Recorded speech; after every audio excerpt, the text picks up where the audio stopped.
Olá pessoal, mais um vídeo, mais um livro comentado. Eu fui alertado por uma amiga, eu não vou dar nome das pessoas que comentam ou fazem algumas coisas, para não ficar, não personalizar, mas ela sabe de quem que eu estou falando. Uma amiga me comentou esses dias que eu fazia uma brincadeira de vez em quando eu ia apresentar algum livro, eu fazia alguma brincadeira, um suspensezinho, para ver se alguém adivinhava qual era o livro ou qual era o autor que eu estava falando, principalmente o autor. É, quando eu estou gravando o livro, quando eu estou gravando o vídeo, é óbvio que eu não tenho, dá a ideia para mim, uma ideia burra, de que eu posso fazer esse tipo de brincadeira, mas eu esqueço que quando eu subo o vídeo para o YouTube, eu coloco o nome do livro e o nome do autor. Então quem clicar para assistir o vídeo já sabe qual é o livro e já sabe qual é o autor. Então esse tipo de brincadeira de suspense que eu faço é uma burrice mesmo. Então eu vou tentar não cometer de novo esse mesmo erro e vou procurar cometer erros diferentes, mas esse eu vou tentar evitar, tá? Então nós vamos falar hoje de Ludwig von Mises e este livro aqui, A Mentalidade, Ludwig von Mises, A Mentalidade Anticapitalista, da Vide Editorial. Acho que não dá para ver direito, aqui dá para ver melhor. Opa, Vide Editorial. Tá, um livro de 150 páginas. Por que eu vou falar deste livro do von Mises, sendo que o livro central da sua obra é o Ação Humana? Simplesmente porque esse livro é um livro é, básico, é um livro simples, é um livro direto e é muito fácil para qualquer pessoa entender o problema. Aqui ele está colocando, vou falar um pouquinho primeiro do Mises. O Mises nasceu em 1881, morreu em 1973, viveu 92 anos, viveu bastante. Ele nasceu numa cidade do Império Austro-Húngaro, na época era o Império Austro-Húngaro, hoje é a Ucrânia. O nome da cidade é Lviv. Eu não sei como é que pronuncia isso. Eu não falo austríaco, nem ucraniano, nem russo, então não sei como é que pronuncia. Ele morreu em Nova York. A vida dele foi bem tranquila. Ele tem inclusive um brasão, ele é de uma certa nobreza. A família dele se mudou para a Áustria quando ele era pequeno ainda. Então ele se formou, fez doutorado todo se mudou para a Áustria, não, se mudou para Viena. Ele já morava no Império Austro-Húngaro. Na verdade, na época, a Áustria, a Hungria e mais uma parte da Ucrânia e de outros países fazia parte do mesmo império. Império que depois foi dividido, depois durante as guerras e tal. Enfim. Tá? Então ele saiu dessa cidade que ele morava e foi para Viena com a família. Se formou, doutorado na Universidade de Viena, depois passou a lecionar na Faculdade de Viena, na Universidade de Viena. E foi lá que tomou contato com um rapaz, um professor, chamado Karl Menger. Não sei se é assim a pronúncia, Menger, M-E-N-G-E-R, que é da, que é da primeira geração e praticamente o ideólogo da escola austríaca de economia.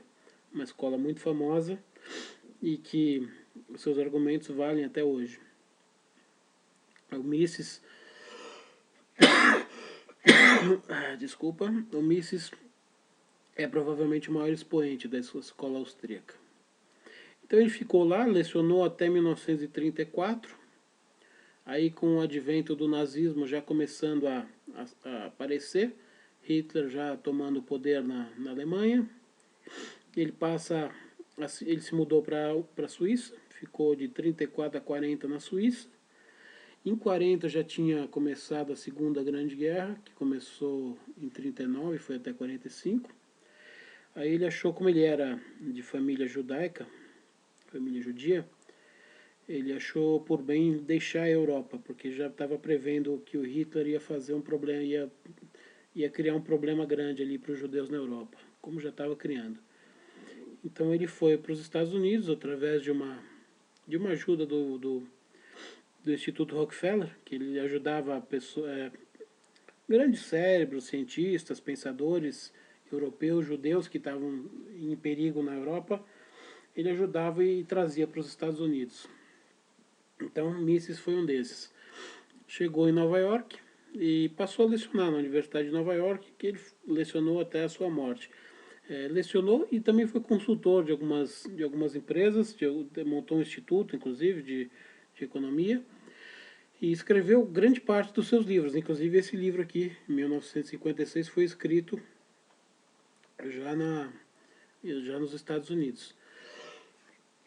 Ele não escreveu muitos livros, cerca de 15 livros, muitos artigos, ele escreveu muitos artigos, mas livros em torno de 15. Grande parte dele não, talvez mais da metade já traduzido aqui para o português aqui no Brasil. Isso é o que eu tinha para falar do Mises. Agora, sobre esse livro. Eu não sei se eu conto sobre o livro, que o livro, na verdade, tem poucas páginas, ou se eu falo um pouco sobre a teoria do Mises. Então eu vou tentar falar um pouco mais do livro e, ao mesmo tempo, dar alguns exemplos. A tosse me persegue. Deixa eu tomar um negócio. É o seguinte, esse livro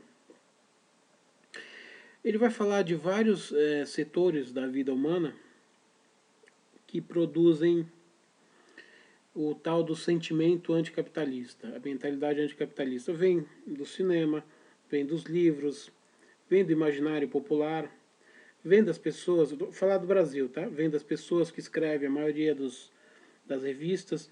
Se você tirar a Veja, que é uma revista considerada conservadora ou liberal, o restante das revistas, isto é, Carta Capital, Época, Caros Amigos, são todas de viés esquerdista. No esquerdismo você pode pôr o socialismo, pode pôr o comunismo, pode pôr o que você quiser ali, porque está dentro do mesmo guarda-chuva.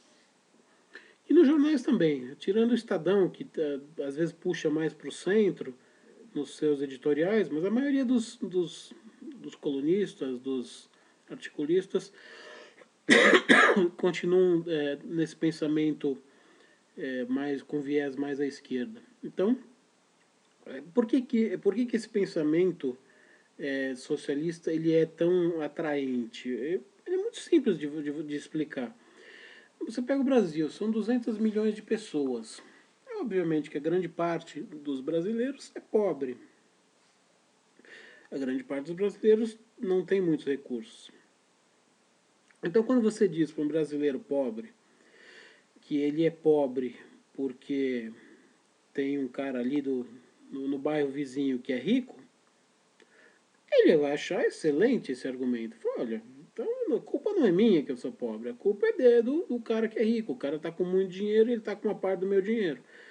Por quê? Porque essa mentalidade socialista e esquerdista é assim, se alguém tem mais do que o outro, não é porque trabalhou mais, não é porque tem uma ideia melhor, não é porque prosperou, não, é porque ele está roubando o dinheiro do outro, ele está com o dinheiro que não lhe pertence. Essa é a mentalidade tosca do socialismo, do pensador da esquerda. Só que ele esquece, não é que ele esquece, na verdade a maioria deles sabe, eles só não falam, que antes do advento do capitalismo, a grande maioria da população era pobre. O ser humano nasceu pobre. O ser humano nasceu pobre. A riqueza da sociedade, a riqueza que nós temos hoje, foi produzida pelo capitalismo. Até a época do feudalismo, o que você tinha de recursos era basicamente a terra. Dinheiro, riquezas, assim, póstumas, até não tinha. Você tinha o senhor feudal, que era o dono da terra, e você tinha nobres, cavaleiros, essas coisas, que eram os que faziam a guerra, e você tinha os camponeses, que eram os que aravam as terras, preparavam as terras, e uma parte era para eles, uma parte era para o senhor feudal, e tinha alguns escravos. E aí fazia intercâmbio entre os feudos e tudo mais. Quando é que começou a surgir a riqueza do ser humano? começou principalmente com o capitalismo, na sua época, principalmente o capitalismo comercial, né? Na época do comércio, com as feiras que foram surgindo foram surgindo na Idade Média, aí com as feiras, depois os pequenos burgos, da onde veio a palavra burgueses e tal. Não vou falar tudo isso, não vou falar muita coisa para não ficar muito grande. Mas aí, a partir daí, com o comércio, com a troca das mercadorias, as grandes navegações que pegavam mercadorias nas Índias, no Brasil, na África, em várias partes do mundo, traziam para comercializar na Europa. E com isso foi formando uma classe de pessoas empreendedoras que começaram a acumular um capital. Para quem que eles vendiam essas mercadorias? Eles precisavam criar um mercado consumidor. Então os próprios funcionários que trabalhavam para os burgueses formaram a primeira mercado consumidor que teve no mundo, vamos dizer assim. Aí depois da Revolução Industrial, aí isso estourou, porque a Revolução Industrial começou a produzir itens em massa. É claro que itens eram produzidos por pequenos artesãos na Europa, mas era produção limitada. Quantas peças aquele artesão podia fazer? Uma por dia? Não sei. Aí, com as indústrias da Revolução Industrial, você fazia 1000 por dia, 100 por dia, enfim. Então, você começou a massificar e essa produção que você está produzindo, você tem que vender para alguém. E para quem que as indústrias vendem? Exatamente para quem trabalha e recebe um dinheiro para isso. Então é assim que se criou a riqueza do mundo. A riqueza que nós temos hoje, ela foi criada pelo capitalismo, pelas indústrias, pelos fabricantes, antes pelos comerciantes, hoje em dia por banqueiros, por indústrias de tecnologia, são elas que geram a riqueza. Porque a riqueza não existia antes. Não teve um cara que chegou lá, vou pegar toda a riqueza do mundo, agora é meu. Então nós vamos dividir aqui entre nós quatro e assim 10% a gente dá para o resto do mundo. Isso nunca aconteceu. Isso acontece só na cabeça de socialista burro. Então a riqueza foi criada pelo capitalismo. Então não existe riqueza social. Qual é o país socialista que conseguiu criar alguma riqueza? A União Soviética sempre foi subsidiada. E mesmo subsidiada ela quebrou. Em 89 ela quebrou, caiu o muro de Berlim, ela quebrou. Cuba tinha excelentes resultados quando ela recebia subsídio da União Soviética. A União Soviética comprava açúcar superfaturado de Cuba, dava uma mesada e acabou a mesada. O que é Cuba hoje?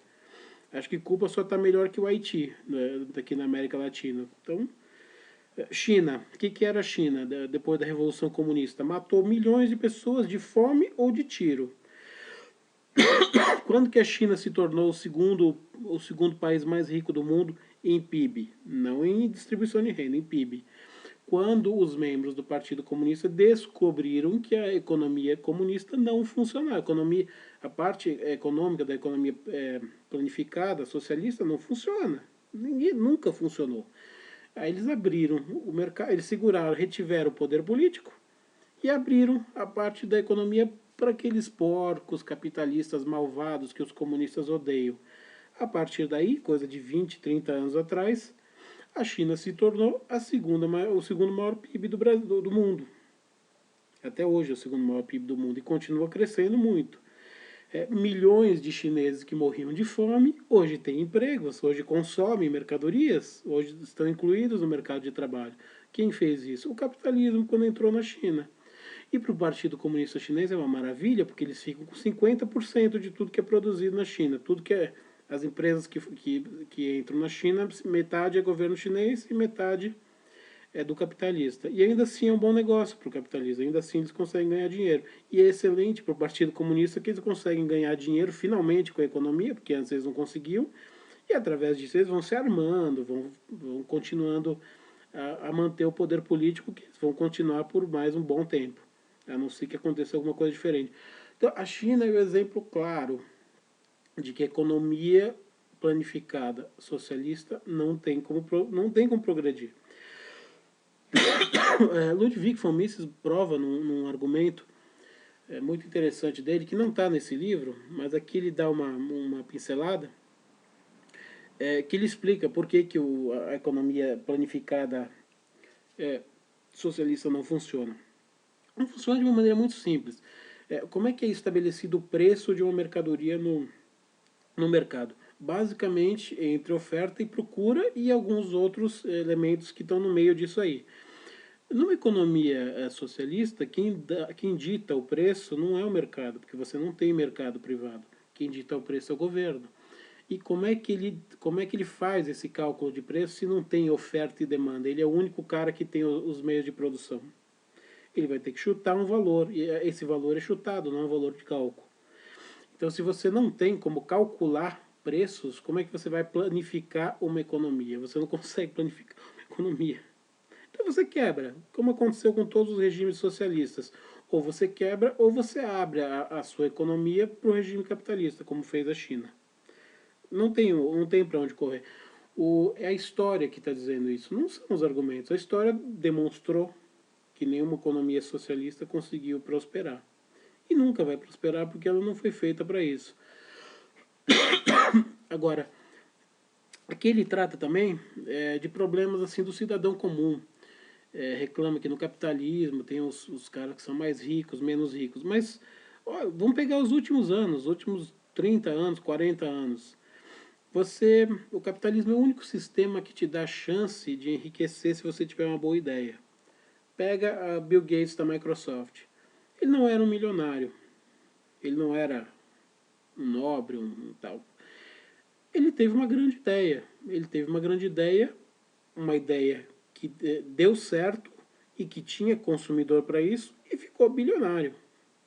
Só Bill Gates? Não. Teve a Apple, Steve Jobs com a Apple, o Yahoo, o Google, os dois caras do Google. Esses mecanismos de busca-pé, mão de faro, todos esses caras tiveram uma ideia, eles não eram milionários, tiveram uma ideia, essa ideia tinha cliente, tinha consumidor, e o investidor botou dinheiro ali e aquilo ali gerou uma riqueza enorme. Muitos venderam, outros estão explorando o seu negócio, todos viraram bilionários da noite para o dia. Qual outro sistema econômico te propicia isso? Então você não, para você ter sucesso na economia capitalista, basta você ter uma boa ideia. Se você tiver uma boa ideia, um produto que venda e um mercado que consuma, pronto, resolveu o seu problema. Você não precisa ser milionário para isso. Qualquer um pode ter essa ideia.